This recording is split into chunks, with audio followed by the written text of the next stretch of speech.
other country which often comes into these international comparisons is Italy. And oddly enough, it seems to have fallen off the comparison. And this might have something to do with the fact that The Economist coined a term in the summer, Brittily, for the state of UK politics. We don't often hear people saying, well, first past the post gives you strong and stable government anymore. And in fact, I was in Italy in the summer, in August, at a conference, a medical conference, and people were coming up to me, Italians were coming up to me and saying, we're really sorry. What's happened? So I think, Kleiner made a really important point that PR is not a panacea. You've got to fix and there's many, many things to fix in the UK. And I think, Gordon Brown is right that one of the UK's big problems is the concentration of power and resources in Westminster. And if you just did PR and left, and I don't think you would, but if you just left everything else the same in terms of local government, essentially only being able to deliver its statutory responsibilities, only having enough money to do that, statutory responsibilities, i.e. what Westminster tells them they have to do, and no real power or resources to do anything else, then you'd still have huge problems. Yeah, I think that the thing is about PR is it doesn't fix everything, but it enables us to do the other things to fix everything. It's the building, it's the keystone that enables us to put the other building blocks into place. If I could just touch on the other question, there was a question about the cross-party strategic agreements and how do you bring those forward?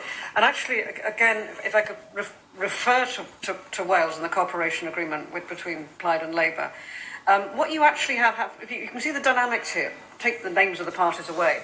You have one party that has been in opposition, that is used to thinking of itself as being, as bringing forward as a catalyst for new ideas, for always pushing the line a little bit further, for scrutiny, for questioning what the government are doing. And then suddenly they're brought into the position where they can actually do some of those things. So you can have much more, possibly radical ideas more swiftly than the conventional route of putting pressure on manifestos. And then you can bring things forward. And again, actually, there is, you're talking about the Gordon Brown review, which we may come back to, I guess. But there's also an independent commission on the Constitution ongoing in Wales with Dr. Rowan Atkinson, the former Archbishop of Canterbury, and Dr. Laura McAllister, which is going to look at conventional UK adaptations, federalisation, and also independence. So there's actually much broader, so suddenly really quite exciting ideas coming forward, which Labour would not have been comfortable with, but in that cross-pollination of having a cooperation agreement, suddenly things can happen much more quickly. Thank you very much. Sally, have you got a question we could ask Dave, please? I'm sure you might have a comment on the talk about it. Sorry. How do we give people hope? Oh, crikey. Can I take one of the previous ones? There's a comment on the others as well. Yes. Well, I think on hope there is when I pass away, there's a phrase from Antonio Gramsci, which I won't put on my tombstone, which is that we should always have pessimism of the intellect and optimism of the will. And I think that's the kind of spirit that we always enter these kind of discussions with, and that's the only thing I want to say on hope. But I do have a comment on the extremism, because Natalie was talking about how one of the traditional claims for first past the post, it delivers stability, and now that's kind of gone to the wind. But also in extremism, we have an administration that's talking about leaving the European Convention on Human Rights that was put in place after the horrors of the Second World War. Yeah. It is so extreme. Much of my time, I would love to be doing in my role nothing but dealing with climate change, and yet increasing amounts of the time that we're spending within Friends of the Earth is tackling stuff to ban the right to protest, is tackling disenfranchisement of voters through voter ID, is tackling measures to silence civil society. And to hear now something being normalised, like joining Russia and Belarus outside of the European Convention, is so extreme that I think we're seeing that under first past the post now. So I think that kind of opposition to PR is evaporating too. Can I do one sentence on hope? which is my message of hope, is that where we are now is profoundly unstable. And the one certainty is things are not going to stay the same. And that's a huge message of hope. And that also picks up the question from Sarah, which no one really picked up, is, don't we have to do climate while we wait for PR? Is our constitution is profoundly unstable. Of course, we have to do whatever we can now on climate within the current structures. That's what I do today, tomorrow and the next day. But the idea that PR is some distant thing we're working towards in 10 or 20 years, where we are now is profoundly unstable. And we can see what's happening in some nations in the UK, as we've been hearing. And, again, Scotland, we have a similar thing. The Greens are bringing some radical ideas into the Scottish government, and people can see what's happening. So lots of, no, I won't use that phrase. It's the most traditional one, but I won't use it today because it's a bit sad. It's very sad. Things are moving. The foundations are moving. Yeah. And that's where we are. And so, it's going to change. Yeah. And we don't know we're going to win. There's no guarantee. History is not pre-written, it's made. But it's people sitting in rooms like this doing things like Make Vote Matter do that gives us the chance to have a future that really works on climate, on constitution, on everything else. Yeah, absolutely. You want to? I mean, Dave spoke extremely well. Look at what first past the post as allowing the Tories to do with the tyranny of their majority. That is what this system enables. And there's always the potential under this system for that to happen in future. So to move away from that, yes, of course, we have to find ways of refashioning our democracy to be functional and working for the nature of the challenges that face us, and that we can address those challenges rather than be just talking to each other in the way that Churchill designed the chamber to do, in the adversarialism, rather than actually coming up with solutions. Two swords lengths apart, Yeah. designed for fighting.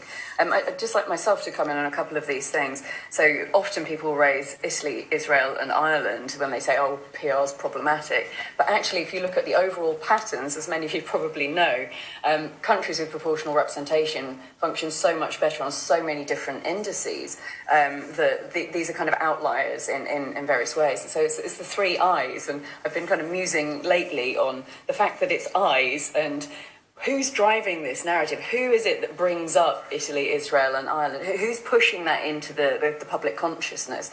And it's obviously those who don't want PR, those who benefit from PR, and we are a fully cross-party campaign, but the Conservatives do have an inbuilt benefit from first past the post. And there is a proven right-wing bias globally from majoritarian systems, or actually pluralitarian systems like first past the post. So those people are thinking, I, my advantage. Let's talk about those few outliers that are problematic. So I think that's one way to remember it. If people say to you about those countries, I think come back with the fact that they are outliers and it's self-interested people pushing that narrative. And there's great optimism, cause for hope. This campaign is in such a different place. 7, nearly 8 years after we started. When we started, people would just always say, well, turkeys will never vote for Christmas, and people still do say that. I'm sure Poppy's aware on the internet, there's always the people saying that. But actually, the narrative has shifted so much because now there is officially policy for PR from Labour, even though we've still got to work on the leadership to get us into the manifesto and so on. We are in a completely different situation.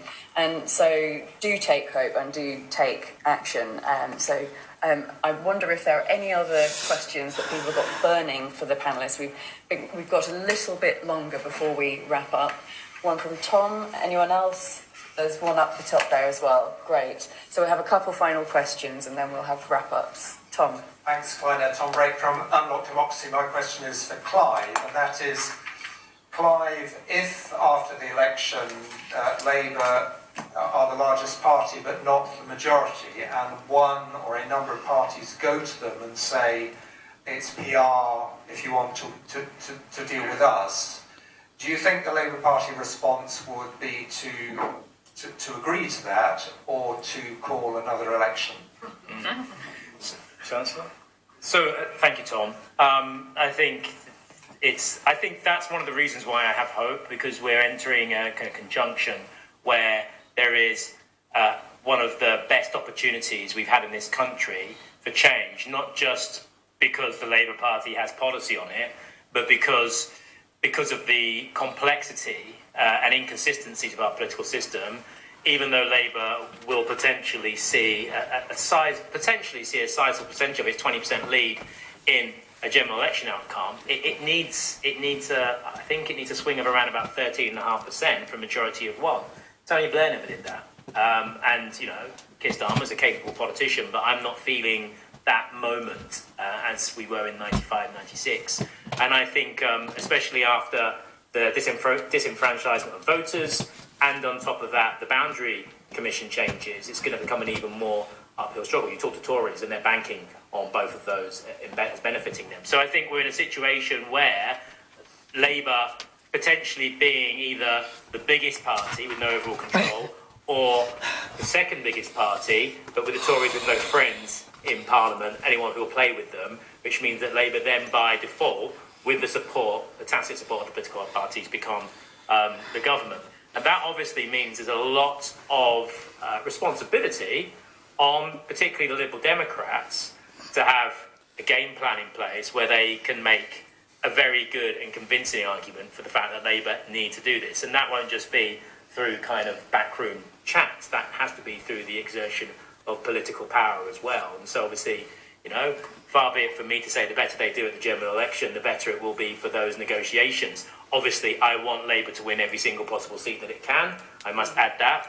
But obviously as well, I read Peter Kellner's piece this week in Prospect, which was talking about that Labour will need tactical voting on a scale hitherto unseen to be able to win a majority or to come out as the biggest party. So what do I think the Labour Party would do? I think that there will be people around Keir Starmer who will tell him to basically do, if that's the outcome, to do a Wilson. Because the difference between Keir Starmer's predicament and Ed Miliband's predicament is that the Fixed Term Parliament Act is now concluded, which means that it would be possible for Keir Starmer to carry on as a minority Prime Minister until he felt at such point he could call a second general election and try to go for it. And there will be people who will be counselling that that is the course of action that Starmer should take. That's the kind of what you would call the Labourist position, that it's we will govern on our own and they will dare the others to vote them out. Do you want the Tories? Do you really want to let the Tories back in so soon? And that's a pretty powerful threat. So there is a lot of there will need, but it's also a massive opportunity for all of the other political parties on which Labour will be relying, and on the country, who will be in a period of some considerable uncertainty. Under first past the post, there is a real opportunity for us to take, to go to the country and say we need a constitutional and voting system reform as a matter of urgency, and Keir Starmer needs to put that front and centre of what he does. Will they do that? I don't know, and there are so many variables to be able to work that out. What I do know is that don't rely on them coming to that rational, logical conclusion themselves. I think they will have to be brought there, if not dragged kicking and screaming. I think there will have to be power exerted, however that manifests itself, for that to happen.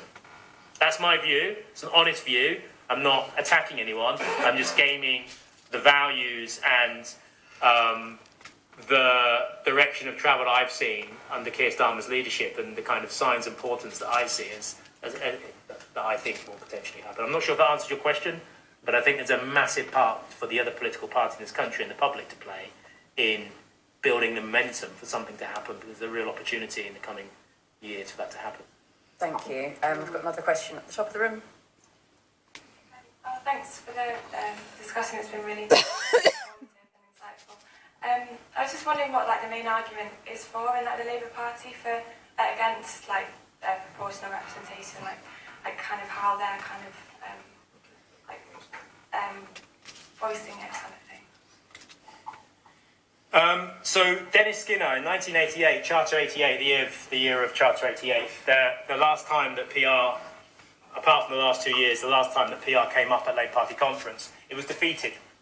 And at the Fringe event, Dennis Skinner was the headline act, and there were 1,000 people at that first past the post event. And Dennis Skinner thumped the table and he went in his opening speech, to the winner, to the victor, go the spoils. Okay? And that basically summarizes, apart from the control element that I talked about earlier, of the party itself, and the MPs and the members, that in effect is the main raison d'etre for first past the post, that we are in a position of power, unlike other political parties, to actually get into government and do what we want, to become that elective dictatorship and to do to the country, to pull the levers that are increasingly connected to nothing and try to push through our political project. There's a lot of vanity involved in it, frankly, and it's a tradition that runs deep inside the Labour Party. Incidentally, there was no first past the post fringe or rally at the last two Labour Party conferences, as far as I'm aware. But this is firmly embedded in the membership and now the trade union affiliates and beyond. But that would be the main argument behind this. Control and to the victors go the spoils. Having your hands on the levers of government and being able to enact it. And that's pretty much, I think, the main reasoning behind it. And also change is terrifying. You know, people have been talking about political breakup. It doesn't have to happen. And I would argue that any political party could find itself going that way. I mean, look, how many political parties were split on the issue of trans rights, for example, as they're currently configured?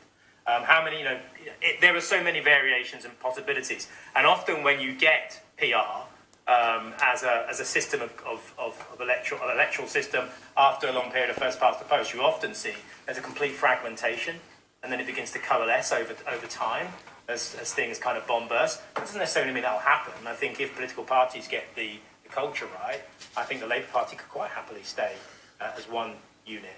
Some may peel off, but that's part of the electoral democratic system under PR. Thank you. I'd like to bring in Natalie and invite the speakers each to do a kind of a short closing statement. So if you'd like to respond and then do yours, and then we'll come along the line. Okay, well, what I thought I'd do is another form of hope, because I always believe in hope. And Make Votes Matter is, of course, razor-focused on the House of Commons and PR there. But we're also sitting here in Westminster doing the utter classic Westminster thing of, well, we're not quite classical because Liz is here, but, we're talking about what's happening in Westminster and what's happening in national governments. We haven't yet said a word about local government. And the one election that we know we'll have this year across the UK is, I think across the UK, across England anyway, sorry, yes, I haven't caught up with everywhere else I should, but across England is local government elections in May. And one of the things, because the national media almost never reports what happens in local government, is despite the fact those elections are still being conducted under first past the post, you're actually more and more getting rainbow coalitions because particularly in Tory areas, but also to some degree in Labour areas, the Tories are falling apart, and you've got 3-4 parties and independents are running local governments at quite a large scale. My case study for this is always Herefordshire, which not very long ago at all was just like, the Tory vote got counted in wheelbarrows. Now it's run by a rainbow coalition of two different groups of independents, the Greens and the Lib Dems. I love this fact that Ellie Chowns, our former MEP for the West Midlands, is the cabinet member for Environment and Economy, which I just love that. I just love it. And this is happening more and more, particularly in traditional Tory areas, but also in some Labour areas where one-party politics is falling apart. And even with the first past the post elections, you're getting what look like PR type, the outcome of PR type arrangements. And so people are actually seeing this happen in their local community. They've got a council made up of 3 or 4 different parties who are having to negotiate. And, I think particularly after some of the flavour that the word coalition got after 2010, this is a different way of seeing coalition happen in the UK and happen very effectively, and showing what a national government might look like when you have a number of parties involved in it. So lots of exciting things happening at the local government level. Brilliant, thank you. Liz, would you like to wrap up? Well, to go to the core of my party's values, and again we've been discussing this, but this is a long-established value of a decentralised